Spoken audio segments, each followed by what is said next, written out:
ನೀವು ಆರೋಗ್ಯ ಜೊತೆಗೆ ಆದಾಯನೂ ಮಾಡ್ಬೋದು.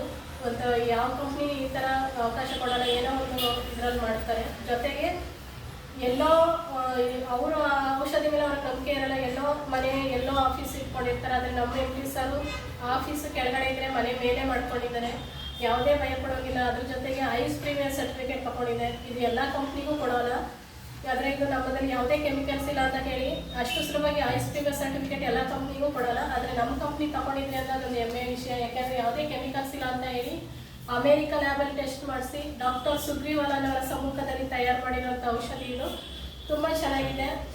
ಇದು ನಾನು ಏನಕ್ಕೆ ಈಗ ಬಂದೆ ಅಂದರೆ, ನಾನು ಫಸ್ಟ್ ಇವರು ನಮ್ಮ ಅಕ್ಕನೇ, ಈಗ ಹೇಳಿದ್ರಲ್ಲ ಶುಗರ್ ಅಂತ, ಇವ್ರ ಮೂಲಕನೇ ನಾನು ಬಂದಿದ್ದು.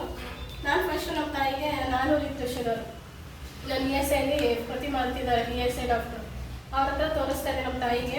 ಅವರು ಈ ಸರಿ ಕೊನೆಯಲ್ಲಿ ಏನಾದರೂ 400 ಇದೆ ಕಣಮ್ಮ, ಇನ್ಸುಲ್ ತೊಗೋಬೇಕು, ಇನ್ಸುಲ್ ತೊಗೊಂಡಿದ್ರೆ ಅವ್ರು ಕಮ್ಮಿ ಆಗಲ್ಲ, ಅವ್ರು ಕಂಟ್ರೋಲ್ ಆಗ್ತಿಲ್ಲ ಅಂತ ಹೇಳಿದ್ರು. ಅಷ್ಟೇ ನಾನು ಇವ್ರಿಗೆ ಫೋನ್ ಮಾಡಿದೆ, ನಮ್ಮ ಅಕ್ಕನಿಗೆ ಹಿಂಗೆ ಅಂತ ಇದ್ದಾರೆ ಡಾಕ್ಟ್ರು, ಇನ್ಸುಲ್ ಕೇಳ್ತಿದ್ದಂತೆ. ಅದಕ್ಕೆ ಬೇಡ ಇವರು ನೋಡೋಣ, ನಾನು ಆಯುರ್ವೇದಿಕ್ ತೊಗೋತಾ ಇದ್ದೀನಿ, ಆಯುರ್ವೇದಿಕಲ್ಲಿ ಕಮ್ಮಿ ಆಗಿದೆ, ಅಮ್ಮನಿಗೂ ಕೊಡೋಣ ಅಂದರು.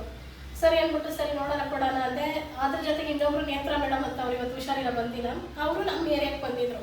ಈಗ ನಮ್ಮ ಅಕ್ಕನೇ ಕರ್ಕೊಂಡು ಬಂದಿದ್ರು ನಮ್ಮ ಏರಿಯಾಕ್ಕೆ. ಅಲ್ಲೂ ಅಕ್ಕಪಕ್ಕ ಜನಗಳು ಕೂರಿಸಿದೆ. ನಾನು ಹೇಳಿದ್ದು ಒಂದೇ, ಅವ್ರು ಇಷ್ಟೆಲ್ಲ ಎಕ್ಸ್ಪ್ಲೇನ್ ಮಾಡಿದ್ರು, ನಾನು ಅಂದಿದ್ದು ಒಂದೇ ಮತ್ತು ಅವ್ರಿಗೆ ನಾನು ನೇರವಾಗಿ ಅಂದೆ, ನನ್ನ ತಾಯಿಗೆ 20 ವರ್ಷದಿಂದ ಶುಗರ್ ಇದೆ ಮೇಡಮ್, ಏನಾದ್ರು ನಮ್ಮ ಅಮ್ಮನಿಗೆ 400ರಿಂದ ಕಮ್ಮಿ ಆಗಿಬಿಟ್ರೆ ನೀವು ಯಾರು ಕರಿಬೇಡಿ, ನಾನೇ ಬಂದು ಸೇರ್ಕೊತೀನಿ ನಿಮ್ಮ ಕಂಪ್ನಿಗೆ ಅಂತ ಹೇಳಿದ್ದೆ. ನಿಜ ನಾನು ಹೇಳ್ದಂಗೆ ಅಮ್ಮನಿಗೆ ಶುಗರ್ ಹಿಂಗೆ ಬಂತು, ಎಷ್ಟು ಚೆನ್ನಾಗಿದೆ ಅಂತ ಹೇಳ್ಬಿಟ್ಟು ನಾನು ಸೇರ್ಕೊಂಡೆ. ನನಗೇನು ಗೊತ್ತಾ, ತುಂಬ ಜಾಸ್ತಿ ಕೆಲಸ ಮಾಡಿದ್ರೆ ಈ ಕೈ ಫುಲ್ಲು ಹತ್ತು ಸಾಕ್ಬಿಡ್ಬೇಕು ಅನ್ಸುತ್ತೆ, ಅಷ್ಟು ನೋವು ಬಂದ್ಬಿಡೋದು.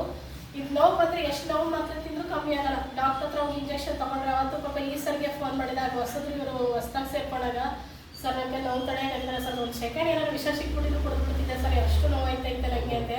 ಇವ್ರು ಅಂದರು, ಅಯ್ಯೋ ಯಾಕಮ್ಮ ಮಾಡ್ಕೋತೀಯ ಪುಷ್ಪ ಅಂತ ಇದ್ರಲ್ಲ, ನರ್ಸು ಫೋನ್ ಮಾಡೋಕೆ ಇವಾಗ ಬಂದು ಡಾಕ್ಟ್ರು ಕರ್ಕೊಂಡು ಹೋಗೋಣ ಅಂದರು. ಆ ಕ್ಷಣ ನಿಮ್ಗೆ ಏನು ಮಾಡಬೇಕು ಅಂತಲೇ ಗೊತ್ತಿಲ್ಲ, ಕ್ಯಾಬ್ ಬುಕ್ ಮಾಡ್ಕೊಳಕ್ಕೂ ಆಯ್ತಿಲ್ಲ, ಅಷ್ಟು ನೋವು ಬಂದ್ಬಿಟ್ಟಿತ್ತು. ಆಮೇಲೆ ಸಾಯಂಕಾಲ ಬರೋದು ಡಾಕ್ಟ್ರು ಅವ್ರನ್ನ ಅಷ್ಟೊತ್ತನಕ 10 ಕರೆದು ಎಲ್ಲ ಮಾಡಿ ಅವಾಗ ಒಂದು ಇಂಜೆಕ್ಷನ್ ತೊಗೊಬೋದು. ಅವ್ರು ಕೇಳಿದೆ, ಮೇಡಮ್ ಮೂಳೆದು ಏನೂ ಪ್ರಾಬ್ಲಮ್ ಇಲ್ಲ, ಮೂಳೆ ಎಲ್ಲ ಟೆಸ್ಟ್ ಮಾಡಿಸಿದ್ದಾರೆ, ಏನಕ್ಕೆ ನನಗೆ ಇವಾಗ ಜಾಸ್ತಿ ಕೆಲಸ ಮಾಡೋದು ಹಿಂಗೆ ನೋವು ಬಂದ್ಬಿಡುತ್ತಲ್ಲ, ಅವೆಲ್ಲ ಥಂಡಿ ಆದರೆ ನೋವು ಬರುತ್ತಲ್ಲ ಅಂತ ಕೇಳಿದಕ್ಕೆ, ನಿಮಗೆ ನರದ ಬೇಕಿದೆ ಕಣಮ್ಮ, ವಾರಕ್ಕೊಂದು ಇಂಜೆಕ್ಷನ್ ತೊಗೊಂಡು, ಮೊದಲೇ ನಮ್ಗೆ ಇಂಜೆಕ್ಷನ್ ಅಂದರೆ ಆಗಲ್ಲ ಬೇಡ ಅಂದ್ಬಿಟ್ಟು ನಮ್ಮ ಸರ್ಗೆ ಫೋನ್ ಮಾಡಿದೆ. ಆಮೇಲೆ ಅವರು ತೊಗೊಬಂದ್ರು 6 ತಂದ್ಬಿಟ್ಟಿದ್ರು. ಇಲ್ಲ ಸರ್ ಇದು ನರದ್ದು ಅಂತ ಅದಾದ್ಮೇಲೆ ನೆಕ್ಸ್ಟ್ ಕಪ್ಪು ಸಲ ಒಂದೇ ಬಾಟ್ಲು ಕುಡಿದಿದ್ದು. ನಿಜವಾಗ್ಲೂ ಯಶನಿಗೆ ಅವತ್ತಿಂದ ಇವತ್ತರೆಗೂ ನೋವು ಬಂದಿಲ್ಲ. ಇದು ಚಾಲೆಂಜಿಂಗ್ ಅಂತಲೇ ಈಗ ಯುಗಾದಿ ಹಬ್ಬದಲ್ಲಿ 5 ದಿನ ಫಾಸ್ಟಾಗಿ ಕೆಲಸ ಮಾಡಿದೆ. ನೋಡೋಣ ಈಗ ಮತ್ತೆ ನೋವು ಬರುತ್ತಾ ಇದು ಚೆಕ್ ಮಾಡಿಬಿಡೋಣ, ನನಗೆ ಕನ್ಫರ್ಮ್ ಆಗಬೇಕಲ್ಲ ಅಂದ್ಬಿಟ್ಟು 5 ದಿನ, ಯಾಕಂದರೆ ಮನೆಯಲ್ಲ ಅಷ್ಟೇ ಗಲೀಜಿತ್ತು, ಕ್ಲೀನ್ ಮಾಡ್ಕೊಂಡಿರ್ಲಿಲ್ಲ. ರೀಸೆಂಟಾಗಿ ಒಂದು ಅಬಾರ್ಷನ್ ಆಗ್ಬಿಟ್ಟಿತ್ತಲ್ಲ, ಒಂದು ಸ್ವಲ್ಪ ರೆಸ್ಟಲ್ಲಿದ್ದೆ ನಾನು. ಅದಕ್ಕೆ ಮಾಡಿದೆ, ನೋಡೋಣ 5 ದಿನ ಯುಗಾದಿ ಹಬ್ಬದಲ್ಲಿ ನಾನ್ ಸ್ಟಾಪ್ ಕೆಲಸ ಮಾಡಿದೆ. ನೋಡೋಣ ಈಗ ಮತ್ತೆ ಏನಾದ್ರು ನೋವು ಕಾಣಿಸ್ಬೇಕದ ಏನು ಅಂತ. ನಿಜವಾಗ್ಲೂ ಮಿರಾಕಲ್ ರಿಸಲ್ಟ್ ಇದೆ. ಬೂಮ್ ಕಪ್ಪು ಅದು ನರವೀಕೆ ಮತ್ತು ಸ್ಟ್ರೋಕ್ ಆಗಿರೋರು ಕೊಡ್ತಾರೆ. ನಿಜವಾಗ್ಲೂ ನನಗೆ ಎಷ್ಟು ಖುಷಿ ಆಯಿತು ಅಂದರೆ, ನನಗೆ ಆ ಖುಷಿಯಿಂದಲೇ ನಾನು ಇಲ್ಲಿ ಕೆಲಸ ಕಂಟಿನ್ಯೂ ಮಾಡಿದ್ದೀನಿ. ಈಗ ನಮ್ದು ಇನ್ನೂ ರಿಸ್ಕ್ ಆದರೆ 2 ಕಂಪ್ಲೀಟ್ ಆಗುತ್ತೆ. Thank you. ನನಗೆ ಇಷ್ಟ ಹೇಳೋ ಅವಕಾಶ